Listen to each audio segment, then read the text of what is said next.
नमस्कार मंडळी. स्वागत आहे तुमचं शुभांगी बी व्लॉग या चॅनलमध्ये.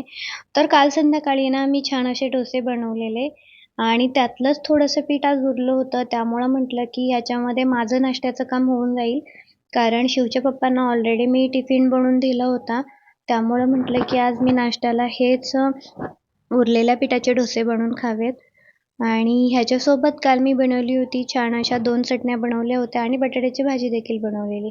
पण आज ती भाजी संपलेली म्हणून मग म्हटलं की चटणीसोबतच हे डोसे खाऊयात.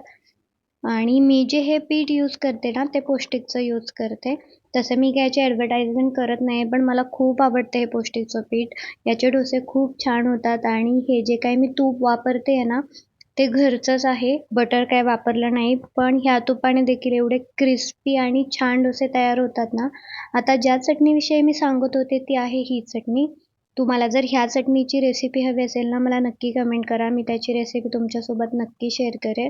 तुम्ही नक्की डोसे ह्या चटणीबरोबर ट्राय करून पहा. तुम्ही जेव्हा डोसे बनवाल ना, तेव्हा ही चटणी नक्की बनवून खाल. आता एक डोसा तयार झालेला, अजून एक डोसा बनवून घेतला.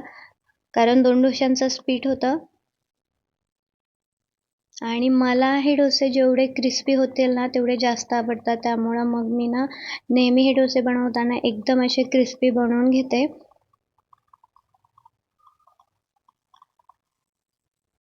आता दुसरी जी मी चटणी याच्यासोबत बनवलेली ना, आता तुम्हाला तर माहिती आहे आंब्यांचा सीझन चालू आहे. सगळ्यांच्या झाडाला छान अशा कैऱ्या येतात. ही सेकंड वाली जी चटणी आहे ना, ती कैरीची चटणी आहे.